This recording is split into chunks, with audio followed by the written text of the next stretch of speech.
Hai, namaku Nita. Aku adalah seorang yang senang menulis.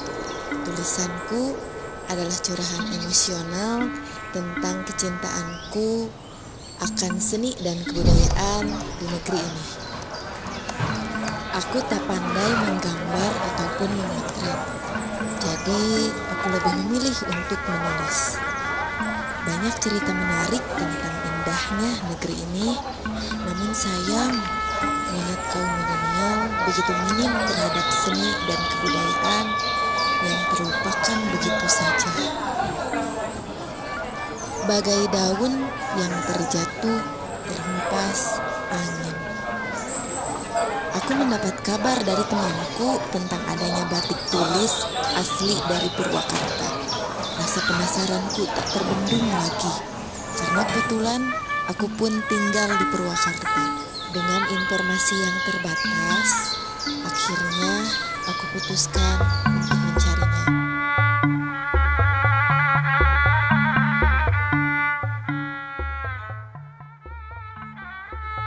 Tanpa pikir-pikir lagi, keesokan harinya aku memulai perjalanan untuk mencari pembatik tersebut. Menurut informasi, katanya beliau tinggal di desa Bojong Barat, kecamatan Bojong.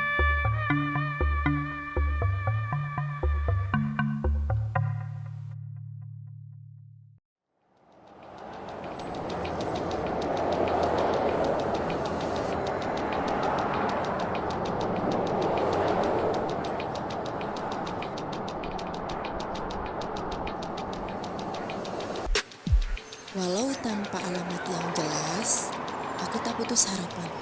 Biar saja alam menuntunku untuk bertemu dengan pembatik itu.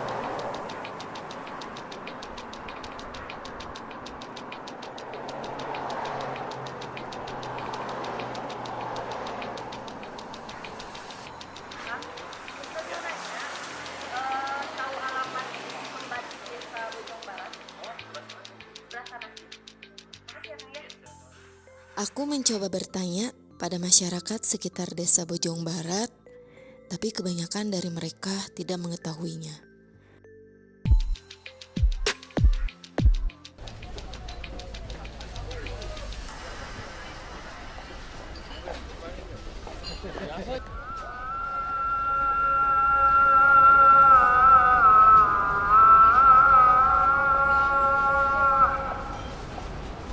Tak terasa azan pun berkumandang. Akhirnya aku putuskan untuk sholat dulu di masjid.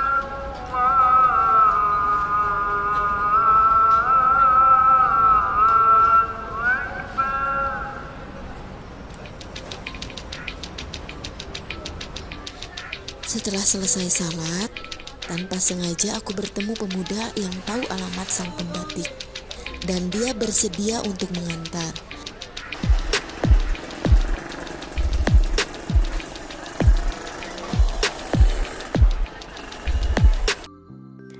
Dengan melewati gang-gang sempit dan tangga-tangga yang agak licin, akhirnya sampai juga.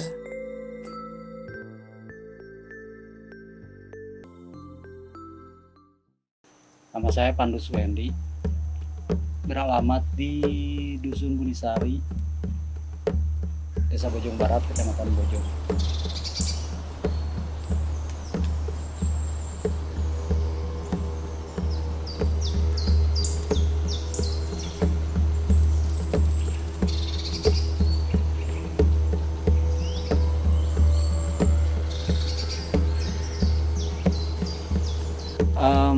Kenapa saya namakan tapak getah? Hari cek urang Sunda mah tapak getah teh hasil tapak tinu getah sesa getah anu jadi tapak gitunya. Seperti dina kain anu awal nama pan nu dipidamel teh ekoprint ya. Dari awal kita mengerjakan ekoprint yang notabene menghasilkan tapak bentuk daun tinu getah. Ini saya asumsikan dan saya ambil hikmahnya bahwa geus we urang nyieun ngaran teh tapak getah, tah eta teh tapak bekas getah ya, bekas getah yang menempel di kain Yang menjadi ciri khas untuk ya batik tulis tapak getah gitu ya. Ini berhubung yaitu tadi diawali dengan ekoprint yang notabene terbatas dengan kekayaan warnanya sendiri untuk alam. Selanjutnya juga saya menerima tantangan dari beberapa teman dekat untuk menghasilkan satu batik yang semuanya notabene dihasilkan dari dalam hati. Kalau ada pesanan ekoprint, saya coba berburu dulu daun ya ke hutan. Kadang-kadang ke Cigajah, kadang-kadang ke Burangrang untuk cari ya daun-daun anu bentuknya rada bagus, terus rada menghasilkan warna lah terutama. Nah, karakter yang berkarakter teh nyata rata-rata mah daun jati ya. Masalahnya dengan kenapa saya ya perlakukan nanti pengerjaannya secara konvensional itu benar-benar konvensional ya, karena ya itu tadi tidak ada sarana dan prasarana merenangnya itu model ada koneng ditutup heula, koneng ditumbuk, setelah itu baru digodok, direbus selama lebih kurangnya 2 jam lah, tetap ditungku. Setelah itu didiamkan 1 malam, besok pagi disaring, yang kotor dibuang, airnya dipakai untuk celup, untuk pewarnaan lah.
Hati-hati.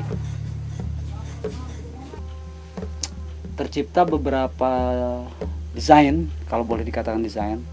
Yang pertama yaitu tadi salah satunya di belakang itu ada gapura kahuripan. Gapura kahuripan ini saya aplikasikan juga, ada gapura, ada daun teh, ada buah manggis. Yang jelas adalah teh dan buah manggis itu penghasil apa yang dihasilkan oleh Purwakarta ya. Jadi ciri khas Purwakarta. Selanjutnya untuk setiap batik ya jelas pasti ada filosofinya. Dan untuk batik yang kedua ada Arjuna Burangrang, dan itu benar-benar satu ungkapan dari keinginan hati saya juga, dimana ada sosok yang diinginkan, diimpikan oleh saya secara pribadi dan mungkin oleh masyarakat umumnya, orang-orang Indonesia, khususnya orang Purwakarta sorangan lah, yang punya keinginan menampilkan satu sosok pemimpin yang lentur seperti Arjuna, berwibawa. Tapi tidak terlepas dari itu, saya juga ingin coba menampilkan juga kearifan lokal budaya Sunda sorangan khususnya orang Purwakarta.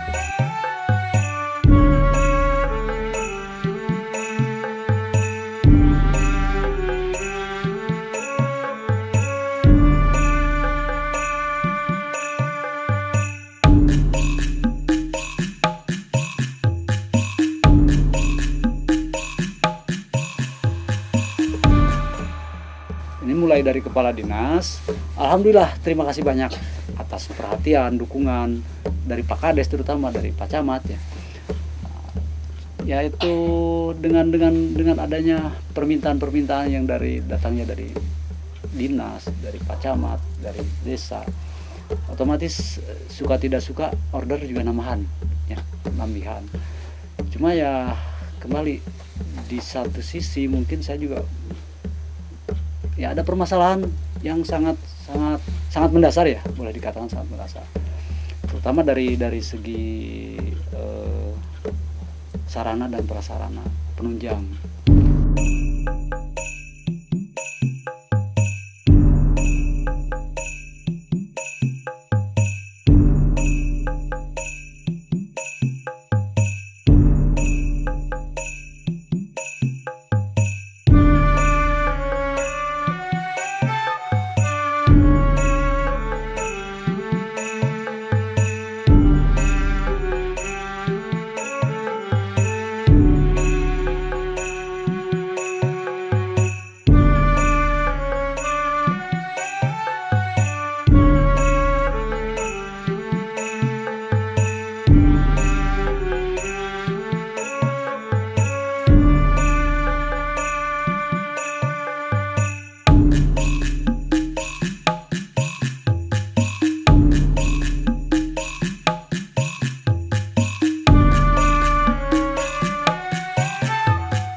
Upami ditingali dina syariat. Kalau kita lihat dari segi fisik, tempat dapur produksinya pun untuk saya pribadi, waduh, sangat tidak layak pakai lah. Tapi ya yang lebih saya inginkan sebetulnya ada keinginan tersendiri untuk menularkan apa yang saya punya, apa yang saya miliki kepada generasi muda. Itu yang sebetulnya yang paling diimpikan teh. Ya masalahnya kan saya coba ingin si anak-anak muda sekarang itu ya minimal dia mencintai, menyukai batik yang jelas batik teh budaya orang Indonesia asli. Walaupun ya jujur, batik saya bukan batik tradisional, batik saya batik kontemporer, tapi mengandung unsur kearifan lokal, utamanya kearifan lokal warga Purwakarta di ngawakilan orang Sunda khususnya. Tah, itu yang saya inginkan supaya anak-anak muda paling tidak menyukai lah. Setelah menyukai, dia mencintai, plus nantinya jadi ada penerus atau regenerasi. Ya siapa tahu besok lusa ada satu sosok anak muda yang mungkin jauh dari segi kemampuan, dari segi pola pikir untuk menghasilkan sesuatu yang lebih wah daripada saya. Itu yang saya harapkan. Seni yang merupakan unsur utama kebudayaan merupakan warisan leluhur yang harus tetap kita jaga dan kita lestarikan. Negeri ini besar dan dikenal di mata dunia sebagai bangsa yang kental akan tradisi dan budayanya. Namun sayang, kesadaran milenial terhadap warisan leluhurnya begitu rendah. Kita tahu akan indahnya negeri ini, kita pun tahu betapa istimewanya negeri ini. Tentang menanamkan cinta kita terhadap negeri ini. Bagaimana mempertahankan kebudayaan kita di derasnya arus perkembangan zaman, bagaimana kita bisa mampu mengembangkan produk budaya menjadi bagian dari kehidupan milenial.